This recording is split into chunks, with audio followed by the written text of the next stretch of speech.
हर हर महादेव, जय श्री महाकाल, ओम नमः शिवाय। সকলোকে নমস্কাৰ। আজি এটা বিশেষ বিষয় লৈ মই এই ভিডিঅ'টো প্ৰস্তুত কৰিবলৈ ওলাইছোঁ। সকলোৱে মন দি চাব। দে ভগৱান দে। আমি ভগৱানক তই বুলি কেতিয়াবা ক'বলৈ শিকিলোঁ। অসমীয়া সমাজ সংস্কৃতিত, অসমীয়া আধ্যাত্মবাদত পৰম পূজনীয় গুৰু দুজনা শ্ৰীমন্ত শংকৰদেৱেই হওক বা শ্ৰীমন্ত মাধৱদেৱেই হওক বা তেওঁলোকৰ বিৰচিত যিসমূহ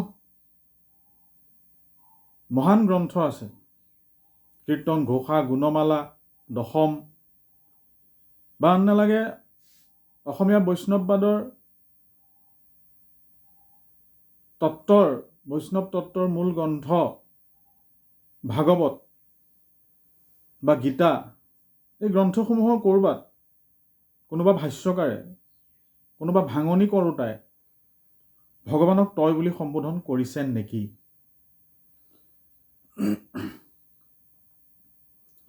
কোনোবা গ্ৰন্থত, কোনোবা সময়ত, কোনো নামঘৰত, কোনো মন্দিৰত নামঘৰীয়া, পূজাৰী, নামঘৰৰ দেউৰী বা যিকোনো আশীৰ্বাদ দিওঁতাজনে ভগৱানক তই বুলি কৈছে নেকি? আমি তই কাক কওঁ?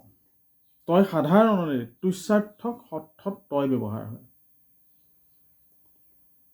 মৰম কৰাৰ ক্ষেত্ৰত নিজৰ ল'ৰাটোক তই বুলি কয়, মাক পুতেকৰ ৰিলেশ্যনৰ ক্ষেত্ৰত তই বুলি কয়, পিতৃগুৰু মাতৃগুৰু বুলি কয়, কিন্তু তই বুলিও তাত সম্বোধন কৰা হয়। কিন্তু ভগৱানক কেতিয়াও তই বুলি কোৱা নহয়। আজিলৈকে মই শুনা নাই ক'তো। মোৰ প্ৰায় এতিয়া 43 বছৰ বয়স হ'ল। মই এই 43 বছৰ বয়সত কোনো ব্যক্তিৰ মুখত অসমত ভগৱানক তই বুলি সম্বোধন কৰাটো শুনা নাই। অতি এটা স্পৰ্শকাতৰ বিষয় আপোনালোকৰ ওচৰলৈ লৈ আহিছোঁ। হয়তো আপোনালোকে বিষয়টো হয়তো বহুতে অৱগত হোৱা নাই। যিহেতু এটা গান শেহতীয়াকৈ খুব জনপ্ৰিয় হৈছে, আজি দুদিনৰ আগত যিটো গান ৰিলিজ কৰিছে, সেই গানটো দুদিনৰ ভিতৰত 1 লাখতকৈও অধিক ভিউ হৈছে আৰু তাত বহুত কমেণ্ট আহিছে। আৰু তাত কমেণ্ট অহা প্ৰত্যেকটো কমেণ্টতে খুব উৎসাহী কমেণ্ট আহিছে যে দে ভগৱান দে। গানটো শুনাৰ পিছতো, ভগৱানক তুচ্ছাৰ্থক অৰ্থত ব্যৱহাৰ কৰাৰ পিছতো, তাতে বিশেষকৈ তাত নেগেৰা নামৰ সুৰত গানটোৰ সুৰ দিয়া হৈছে।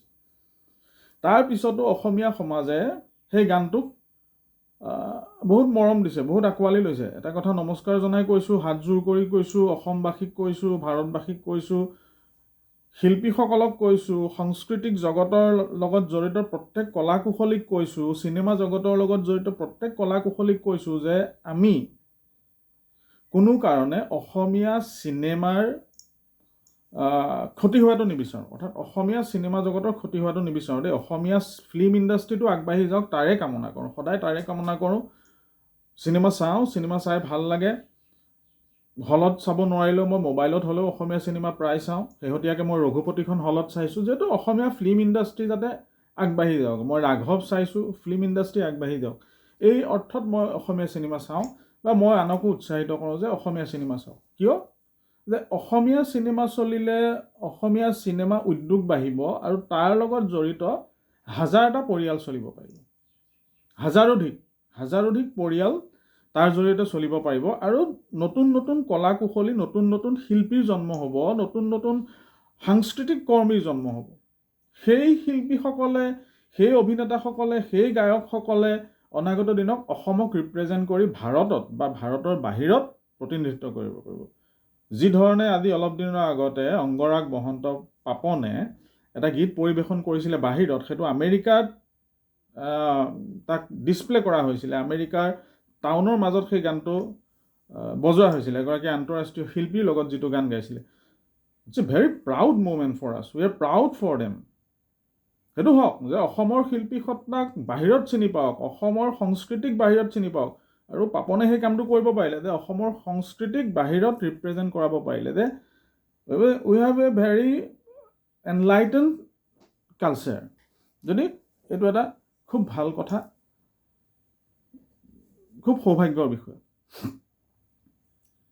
কিন্তু মই আগতেও কৈছিলোঁ যে শ্ৰীমন্ত মহাপুৰুষ মাধৱদেৱেই হওক বা শ্ৰীমন্ত মহাপুৰুষ শ্ৰীমন্ত শংকৰদেৱেই হওক বা তাৰ পৰৱৰ্তী সময়ত দামোদৰদেৱেই হওক বা তাৰ পৰৱৰ্তী সময়ত আজিলৈকে বিভিন্ন নামঘৰত আশীৰ্বাদ দিয়াই হওক বা বিভিন্ন মন্দিৰত আশীৰ্বাদ দিয়া সময়তে হওক ক'তো ভগৱানক তই বুলি কোৱা হোৱা নাই, তই বুলি সম্বোধন কৰা হোৱা নাই। ভগৱানক আমি সদায় তুমি বা আপুনি বুলিয়ে কওঁ। তুমি চিত্ত বৃত্তি মূৰ পৰ্বতক নাৰায়ণ, তুমি বুলি কোৱা হৈছে। আপোনালোকে সকলোৱে জানে এইটো এটা নতুন কথা নহয়, ক'বলগীয়া কথা নহয় বা মই মনত পেলাই দিবলগীয়া কথা নহয়। কিন্তু কলিকালত চব সম্ভৱ হৈছে। এতিয়া কলিকালত সকলো সম্ভৱ হৈছে, যিহেতু কলিকালত বেয়া বস্তুটোহে চলে, ভাল বস্তুটো কম চলে। এটা সাধাৰণ উদাহৰণ দি কওঁ, আমি যে ৰঘুপতি যিখন চিনেমা, অসমীয়া চিনেমা ৰিলিজ দিছিলে, বহুত কোটি টকা খৰচা কৰি, তাত হে নাৰায়ণ বুলি এটা গান আছিলে। বৰ সুন্দৰ গীত দেই, ভগৱান বিষ্ণুৰ স্তুতি সূচক, বৰ সুন্দৰ, বৰ ভাৱভক্তিৰে গোৱা গীত। তেনেকুৱা গীত আমি সদায়ে ভাল পাওঁ, আমি সদায়ে শুনো। সেই নাৰায়ণ শীৰ্ষক গীতটো যোৱা 9 মাহত 33 লাখ ভিউ হৈছে। কলিকালত বেয়াৰ প্ৰচাৰ বেছি হয়, ভালৰ প্ৰচাৰ কম হয়। কিয় ক'লো জানেনে? আজিৰ পৰা 7-8 মাহ আগতে এটা গান ৰিলিজ দিছিলে, সম্বলপুৰী এটা গান, বিশেষকৈ বাগানীয়া আমাৰ চাহ বাগান অঞ্চলত চলা ভাষাত গান। এই গানটো হ'ল মাল পিয়েংগে হাম তো মাল পিয়েংগে, মংৰি কে ভাতি মে মাল পিয়েংগে। সেই গানটোত প্ৰায় 10 কোটি ভিউ হ'ল। ৰঘুপতিৰ ইমান সুন্দৰ ভিডিঅ' কৰি বনোৱা গানটো, হে নাৰায়ণ গানটোত 33 লাখ ভিউ হৈছে, আৰু মাল পিয়েংগে গানটোত 10 কোটিৰ ওচৰত ভিউ হৈছে।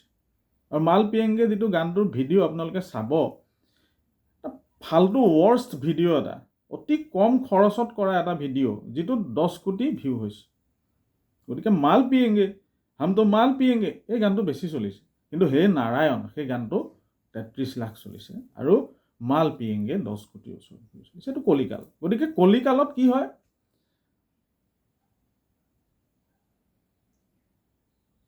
সস্তীয়া বস্তুবোৰ বেছি চলে।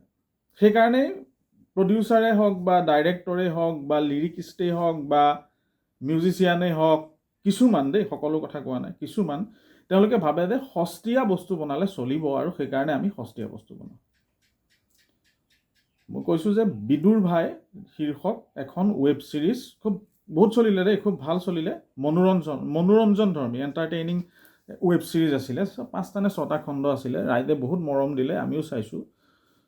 নামটো গম পাইছে, Bidurbhai. Bidurbhai word is linked with a slang word which is very available in the nook and corner of our society. আমি সকলোৱে জানো যে বিদুৰভাই শব্দটোৰ লগত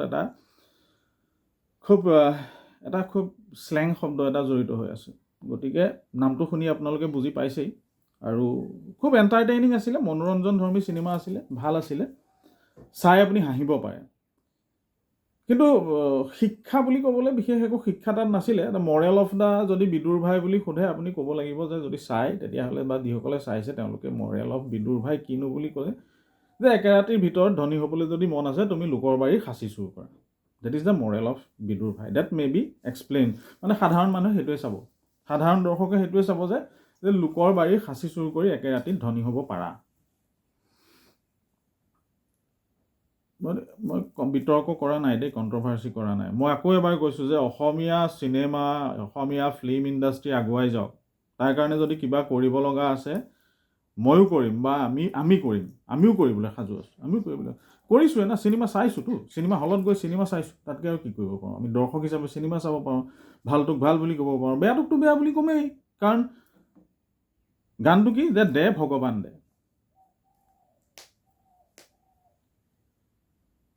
আমি দে ভগৱান দেৰ ওপৰত আমি প্ৰতিক্ৰিয়া প্ৰকাশ কৰিম। বিদুৰভাই চিনেমা চলক। বিদুৰভাই চিনেমাখন বনাওঁতে বহুত পইচা খৰচা হৈছে, বহুত কলাকুশলী জড়িত আছে, তেওঁলোকলৈ শুভেচ্ছা জনাইছোঁ। তেওঁলোকে বেষ্ট এক্টিং কৰি বিদুৰভাইক অসমৰ জৰিয়তে নেশ্যনেল ইণ্টাৰনেশ্যনেল প্লেটফৰ্মত এষ্টাব্লিছ কৰক। উই হেভ নাথিং টু চে, উই আৰ ভেৰি হেপ্পী। আৰু অসমীয়া হিচাপে আমি বহুত সুখী হ'ম সেইটো হ'লে। কিন্তু এই যিটো গান দে ভগৱান দে, আমাৰ ক'বলগীয়া আছে, আমাৰ প্ৰতিক্ৰিয়া প্ৰকাশ কৰিম। কিয়? যে অলপ দিন নহয় দেই 4-5 বছৰ হ'ল আচুৰ্য বৰপাত্ৰ গোহাঁয়ে এটা গান বনাইছিল দিয়া ভগৱান, নহয় দিয়া ভগৱান নহয়, ভগৱানক তুমি বুলি কৈছিল। ভগৱান তুমি এনেকুৱা ধৰণে কিবা এটা আছিলে, মানে ভগৱান তুমি ছোৱালীৰ মন কিয় এনেকুৱা কঠিন বনালা, মই অলপ চাইছিলোঁ। ঠিক আছে, তুমি বুলি ক'লে। ৰুটষ্টক এণ্টাৰটেইনমেণ্টৰ বিদুৰভাই যিটো গীত ওলাইছে তাত দে ভগৱান দে বুলি ক'লে। আৰু যদি আমি প্ৰতিক্ৰিয়া নকৰোঁ কি হ'ব এইটো কৈছোঁ। ইয়াৰ পিছত যিটো ওলাব কোনোবাই আৰু অলপমান মনোৰঞ্জন ধৰ্মী কৰিবলৈ, আৰু অলপমান জনপ্ৰিয় কৰিবলৈ কি বুলি ক'ব, এই যে আমাৰ অসমীয়াত যিটো খুব কমন শ্লেং এটা আছে কলগছ কটাৰ লগত জড়িত, মই ক'ব নিবিচাৰোঁ, সেইটো আগত ব্যৱহাৰ কৰি পেলাই ক'ব যে দেশ দে ভগৱান দে। শুনিবলৈতো আৰু ধুনীয়া হ'ব, ৰাইজেতো খুব ভাল পাব। একদম আমাৰ হিয়াৰ শব্দ কৈছে আৰু গাঁৱত, আমাৰ গাঁৱৰ সমাজ জীৱনৰ লগত জড়িত, গাঁও চহৰ বুলি কথা নাই, সমাজ জীৱনৰ লগত জড়িত এটা ইমান কমন ৱৰ্ড কৈছে, তো এইটো খুব চলিব। তো এই বস্তুবোৰ চলাৰ ক্ষেত্ৰত ভগৱানক তুচ্ছাৰ্থক ব্যংগাৰ্থক অৰ্থত ব্যৱহাৰ কৰাৰ ক্ষেত্ৰত আমি প্ৰতিক্ৰিয়া প্ৰকাশ কৰিব লাগিব। আমাৰ বিদ্যত সমাজে প্ৰতিক্ৰিয়া প্ৰকাশ কৰিব লাগিব, সত্ৰৰ পৰা প্ৰতিক্ৰিয়া আহিব লাগিব, মাজুলী প্ৰতিখন সত্ৰৰ পৰা প্ৰতিক্ৰিয়া আহিব লাগিব, হিন্দুত্ববাদী নেতাসকলৰ পৰা প্ৰতিক্ৰিয়া আহিব লাগিব। নহ'লেতো যেতিয়া এটা ৱৰ্ষ্ট অৱস্থালৈ গুচি যাব তেতিয়াতো প্ৰতিক্ৰিয়া দি লাভ নহ'ব। গতিকে মই অনুৰোধ জনাইছোঁ যে, মই এটা কথা আকৌ পুনৰ অনুৰোধ জনাইছোঁ, মই কেইবাবাৰো অনুৰোধ জনাম, 1000 বাৰ অনুৰোধ জনাম, 1,00,000 বাৰ অনুৰোধ জনাম যে চিনেমা জগত এখন ফিল্ম ইণ্ডাষ্ট্ৰী নচলক, এইটো কেতিয়াও আমি ভবা নাই।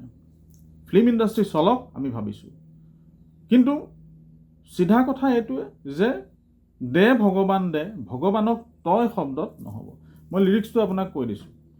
কৃপাৰ সাগৰ দৈৱকী নন্দন, বিফল যৌৱন সফল কৰি দে, গোবিন্দ ৰামকৃষ্ণ তোৰে পৰীক্ষাৰ প্ৰশ্ন, ইমান কঠিন সহজ কৰি দে, ঐ তাক দিলি বহলকৈ বাৰী, ঐ তাক দিলি প্ৰকাণ্ড গাড়ী, ঐ তাক দিলি সুন্দৰী নাৰী, মোকনো নিদিয় কিয়, ঐ মোৰ ফালে দুৰ্বল গতি, চিন্তাতে টোপনি ক্ষতি, কপালত ঘটিটো দি তোৰ বেয়া নালাগে কিয়, দে ভগৱান দে, দে ভগৱান ফুলাই দে, কপালখন ফুলাই দে, কপালৰ ভিতৰত টকা অলপ ভৰাই দে। শুনিলে লিৰিক্স, শুনিলে কিমান ওপৰৰ খাপৰ লিৰিক্স, শুনিলে ভগৱানক কলৈ লৈ গ'ল, শুনিলে ঘটিটো দিলি বুলিও ক'লে ভগৱানক, যিটো অসমীয়াত এটা মাক বাপেকৰ আগত পুতেকে নোকোৱা এটা শব্দ, বা ডাঙৰক যিটো মানুহে ঘটিটো দিলি বুলি বা তই ঘটিটো কৰিলি বুলি যিটো এটা ক'লে, মানে সৰুৱে ডাঙৰক নোকোৱা এটা শব্দ, লগৰ সমনীয়াৰ মাজত আলোচনা হয় সেইটো বেলেগ কথা, কিন্তু এই শব্দটো সন্মানীয় শব্দ নহয় বুলি ধৰা হয়, আৰু সেইকাৰণেই এইটো ৰাইজক বা সন্মানীয়জনক বা ডাঙৰজনক কোৱা নহয়, সৰুৱে ডাঙৰক নকয় ঘটিটো দিলি বুলি। তেনে ক্ষেত্ৰত ভগৱানৰ ক্ষেত্ৰত কপালত ঘটিটো দি তোৰ বেয়া নালাগে কিয়, ক'ত গুচি গ'লো আমি বাৰু, ক'লৈ লৈ গৈছে আপোনালোকে আমাক। না এইটো হয় যে কোনোবাই ক'ব যে it is entertaining, purely entertaining, no, entertain can never bring confusion to the society, entertainment can never hurt my belief and faith, এণ্টাৰটেইনমেণ্টে কেতিয়াও মোৰ বিশ্বাসক আঘাত হানিব নোৱাৰিব, কেতিয়াও মোৰ সমাজত প্ৰচলিত সংস্কাৰক আঘাত হানিব নোৱাৰিব। No, that's not the role of entertainment, সেইটো এণ্টাৰটেইনমেণ্টৰ ৰোল হ'ব নোৱাৰে দেই প্ৰভুসকল। আপোনালোকে বিষয়বোৰ চিন্তা কৰি চাওক, আৰু আজিয়ে যদি প্ৰতিক্ৰিয়া প্ৰকাশ নকৰে এনেকুৱা ক্ষেত্ৰত অনাগত দিনত ভগৱানকতো মই ক'লোঁ কল কাটি পেলাই সেই শব্দটো লগায়ো কোনোবাই কৈ দিব, তেতিয়া বহুত দেৰি হৈ যাব। গতিকে আৰু আটাইতকৈ ডাঙৰ কথাটো কি যে মই গানটো শুনি পেলাই মই চালোঁ, ইয়াত দেখোন তুমি শব্দটোও খায়। কৃপাৰ সাগৰ দৈৱকী নন্দন, বিফল যৌৱন সফল কৰি দিয়া, তাক দিলি বহলকৈ বাৰী, তোৰ ঠাইত যদি কোৱা হেতেন তাক দিলা বহলকৈ বাৰী, তাক দিলা প্ৰকাণ্ড গাড়ী, তাক দিলা সুন্দৰী নাৰী, মোকনো নিদিয়া কিয়, কি বেয়া হ'লহেঁতেন। কেতিয়াবা হয় এনেকুৱা গান দুই এটা ময়ো লিখিছোঁ, এনেকুৱা নহয় যে বহুত হিট গান লিখা নাই দেই, বহুত ফাটাফাটি গান লিখা নাই, বহুত বেছি ভিউ হোৱা গান লিখা নাই, তো মই এইটো কোৱা নাই যে মই এজন ডাঙৰ গীতিকাৰ বা সুৰকাৰ, তথাপিও 7-8টা গান কিজানি লিখিছোঁ, আৰু একেবাৰে নচলা গানো নহয়, মই প্ৰয়োজন সাপেক্ষে মই কাৰোবাক দিবও পাৰিম যদি কয় কোনোবাই যে আপোনাৰ গানটো কিমান চলিছে। তো 7-8 লাখ ভিউ হোৱা গান মই লিখা মোৰ গান আছে, তো বিচাৰিলে মই ৰাইজক সেইটো কথা আজি ক'ব পাৰোঁ যে মই দিব পাৰিম, কিন্তু এনেকৈ নহয়।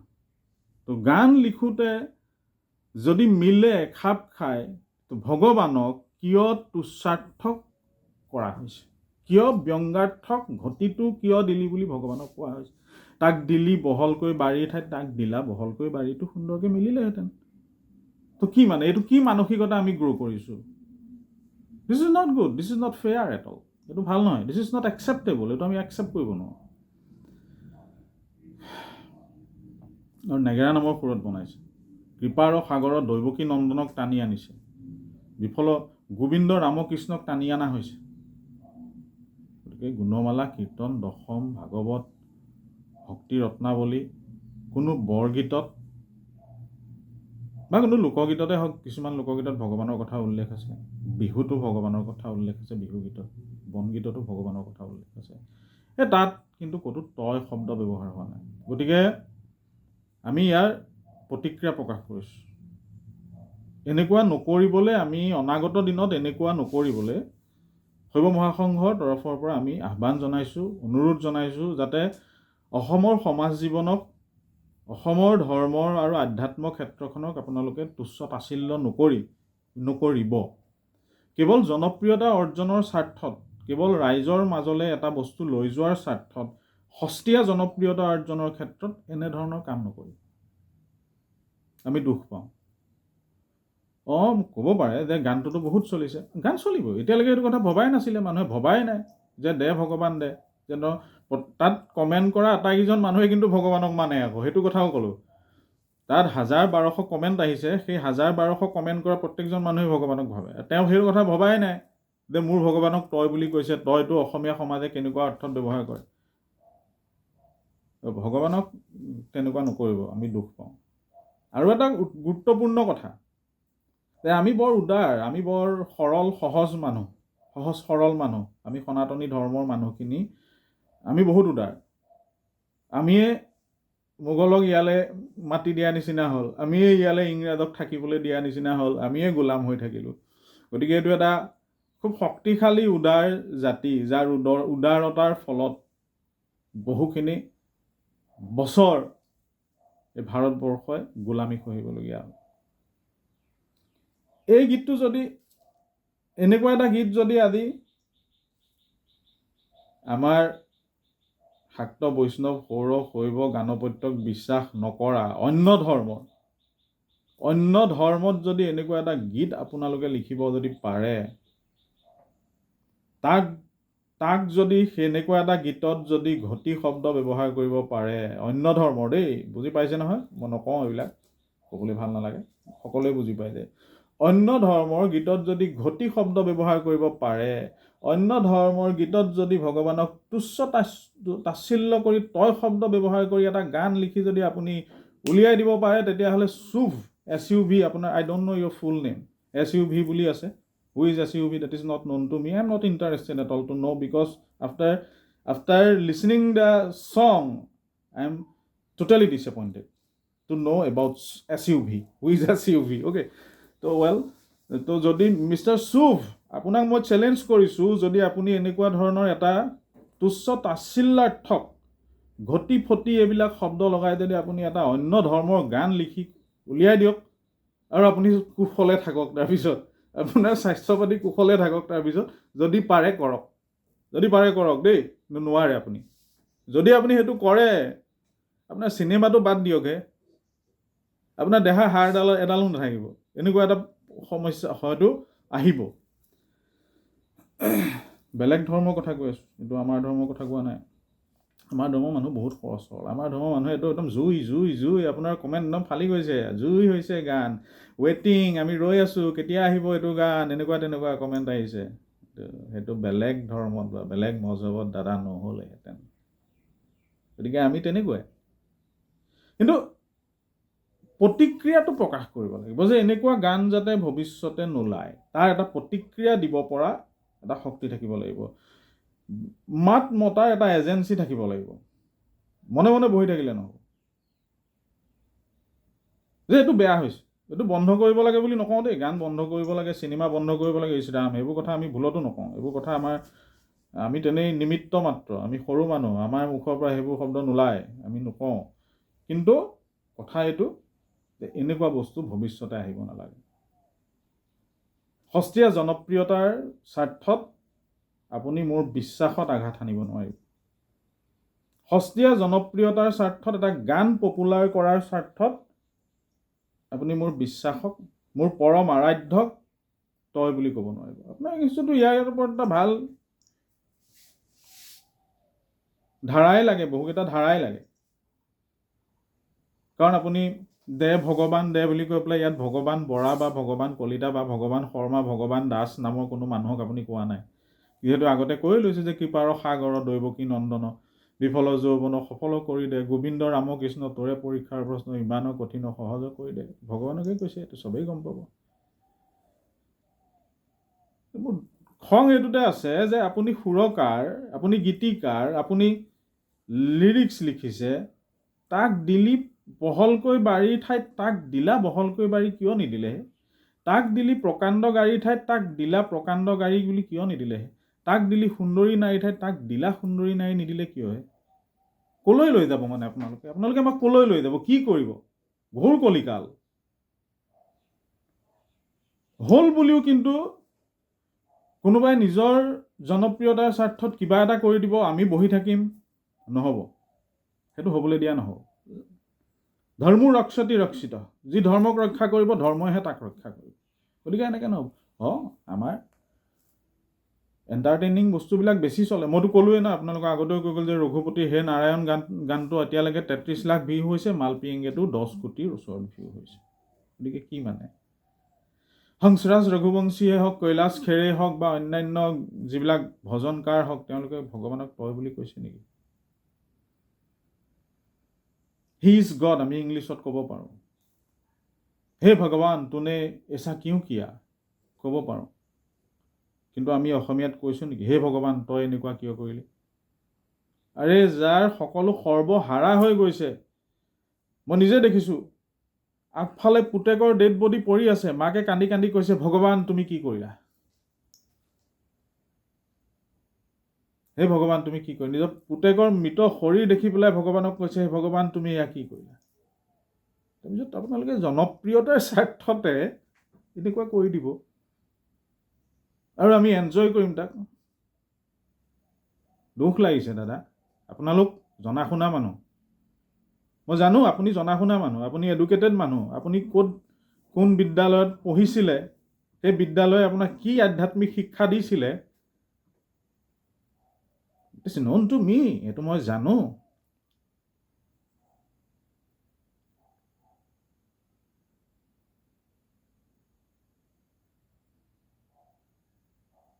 ভগৱানক লৈ খেল নেখেলিব। ভগৱানক লৈ বহুত খেল খেলা হৈছে। এই যে ভগৱানক লৈ বহুত খেল খেলিছে, তাৰ কাৰণেই প্ৰকৃতিয়েও, পুৰুষ আৰু প্ৰকৃতিৰ জৰিয়তে যি সৃষ্টি হৈছে, পুৰুষ আৰু প্ৰকৃতি বিতুষ্ট হৈছে। বিভিন্ন প্ৰাকৃতিক দুৰ্যোগ হৈছে, অনাকাংক্ষিত অকাল মৃত্যু হৈছে, সমাজখন বিপথে পৰিচালিত হৈছে। ভগৱানক লৈ খেল নেখেলিব। যিজনে আপোনাক জীয়াই থাকিবলৈ উশাহকণ দিছে, যিজনে আপোনাক খাবলৈ অন্ন দিছে, যিজন নহ'লে এপাত গছৰ এটা পাত নলৰে, যিজনে চৰাচৰ জগতৰ কাৰণ,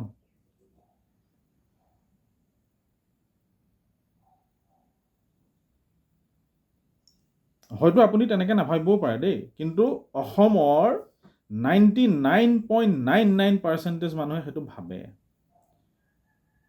গতিকে এই ভাৱনাক লগত লৈ আপোনালোকৰ প্ৰচাৰৰ অৰ্থে, চলিবৰ অৰ্থে, জনপ্ৰিয়তাৰ অৰ্থে এনেকুৱা ধৰণৰ কিছুমান সৃষ্টিক প্ৰশ্ৰয় নিদিব, আৰু আমিও সেই সৃষ্টিক প্ৰশ্ৰয় নিদিম। আপোনালোকলৈ শুভেচ্ছা থাকিল। অসমীয়া ফিল্ম ইণ্ডাষ্ট্ৰীলৈ শুভেচ্ছা আছে, আপোনালোকৰ চিনেমাখনলৈ শুভেচ্ছা আছে। চলক, বহু জড়িত হৈ আছে তাত, বহুকেইটা পৰিয়াল চলিব পাৰিব। যিহেতু মইতো কোনো পৰিয়ালক চলাব পৰা অৱস্থাত নাই আজিৰ তাৰিখত, কিন্তু আপুনি পৰিয়াল চলাব পাৰিছে, ডেট ইজ গ্ৰেট। সেইকাৰণে মই শুভেচ্ছা জনাইছোঁ। মোৰ সিমানখিনি ঔকাদ নাই ক'বলৈ গ'লে, কিন্তু আপোনাৰ সিমানখিনি আছে, আপুনি ধন্যবাদৰ পাত্ৰ। এটা পৰিয়ালৰ মুখত এসাঁজ ভাত দিব পৰাটো বহুত ডাঙৰ কাম আপুনি কৰিব পাৰিছে। মই বহুত ভাল পাইছোঁ অসমীয়া ল'ৰা হিচাপে। আপুনিও গোলাঘাটৰ, ময়ো গোলাঘাটৰ, সেইটোও এটা ভাল পাইছোঁ। কিন্তু এনেকুৱা ধৰণৰ গান ভৱিষ্যতে নিলিখিব, যি গানে আমাৰ আৰাধ্যক, আমাৰ ভগৱানক, আমাৰ বিশ্বাসক, যাক আমি ছুপাৰ পাৱাৰ বুলি জানো, যাক অমনি পটেণ্ট বুলি কওঁ, যাক অমনি প্ৰেজেণ্ট বুলি কওঁ, যিজনক পৰম আত্মা বুলি কওঁ, যিজনক জীৱাত্মা বুলি কওঁ, যিজনক জীৱ বুলি কওঁ, যিজনক শিৱ বুলি কওঁ, যিজনক নাৰায়ণ বুলি কওঁ, যিজনক বিষ্ণু বুলি কওঁ, যিজনক কৃষ্ণ বুলি কওঁ, যিজনক মা কালী, মা দুৰ্গা বুলি কওঁ, তেখেতসকলক লৈ, যিজনক শ্ৰী ৰামচন্দ্ৰ বুলি কওঁ, তেখেতসকলক লৈ ধেমালি নেখেলিব। জীৱন বৰ দুদিনীয়া, সকলো তেওঁৱেই চলায়, সকলো পূৰ্ব নিৰ্ধাৰিত। এই পৃথিৱীত সকলো পূৰ্ব নিৰ্ধাৰিত, গতিকে সকলো তেওঁৱেই চলায়। জীৱন দুদিনীয়া, এনেকুৱা এটা কাম কৰি থৈ যাওক যাতে পিছৰ প্ৰজন্মই কিবা এটা শিকিব পাৰে।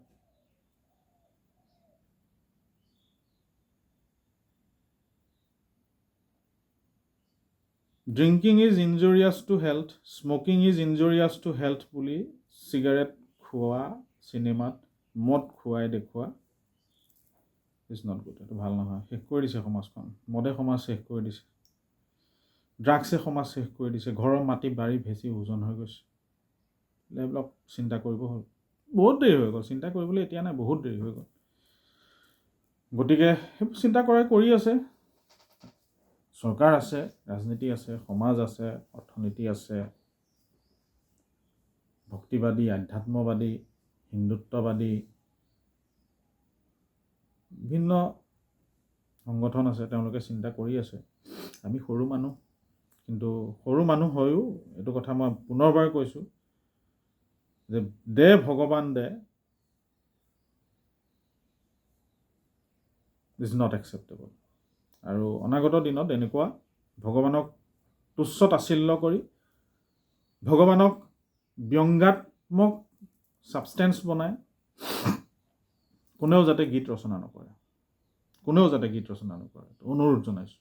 আমি অনুৰোধহে জনাব পাৰোঁ, কাৰণ এই গানটোতো বহুত লাখ লাখ মানুহলৈ গুচি গ'ল। মোৰ ভিডিঅ'টোতো কেইটামান নিৰ্দিষ্ট মানুহৰ মাজলৈহে যাব। গতিকে সেইকাৰণে সামাজিক মাধ্যম মই ব্যৱহাৰ কৰিছোঁ। সামাজিক মাধ্যম ব্যৱহাৰ কৰাৰ কাৰণ সেইটোৱে, যাতে যাওক, দুই এজন মানুহে বুজক। বা বহুতেতো মোক গালি পাৰিব, মোৰ ভিডিঅ'টো যদি অলপমান ৰাইজৰ মাজলৈ যায়, ৰাইজৰ মাজলৈ এই গানটো ভিডিঅ'টো গ'লে মোক বহুতে বেয়া বেয়া কমেণ্ট দিব। তাত আপোনালোকৰ সেই বেয়া কমেণ্টবিলাক মই নতশিৰে স্বীকাৰ কৰিছোঁ। মই মোৰ স্থিতিত কিন্তু অটল আছোঁ, আৰু মোৰ স্থিতিত অটল থাকি মই কৈছোঁ যে দে ভগৱান দে, আই কেন নেভাৰ একচেপ্ট। আৰু অসমীয়া সমাজে কথাটো কোনো কাৰণে এনেকুৱা ধৰণৰ দে ভগৱান, ভগৱানক তই বুলি কোৱা নাছিলে। গতিকে এইটো অসমীয়া সমাজ, সংস্কৃতি, আধ্যাত্মবাদৰ বিৰোধ হৈছে বুলি মই 100 বাৰ কৈছোঁ, আৰু মই মোৰ স্থিতিত অটল আছোঁ। গতিকে আপোনালোকে যদি গালিও পাৰে মোক কমেণ্টত, দাদাসকল, বাইদেউসকল, ভণ্টিসকল, ভাইটিসকল, ককাইদেউ, খুৰীদেউ, পেহীদেউ, মাহীদেউ, সকলোকে কৈছোঁ, মই বেয়া নাপাওঁ। মই নতশিৰে স্বীকাৰ কৰিম আপোনালোকৰ গালিখিনি, কিন্তু মই মোৰ ভগৱানক, মোৰ বিশ্বাসক, এই পৰমাত্মাক, এই পৰম ব্ৰহ্মক কোনোবাই তুচ্ছাৰ্থক কৰি গান ৰচি জনপ্ৰিয় হ'ব, টকা পইচা ঘটিব, সেইটো মই ব্যক্তিগতভাৱে সমৰ্থন নকৰিম। হৰ হৰ মহাদেৱ, জয় শ্ৰী মহাকাল, ধন্যবাদ।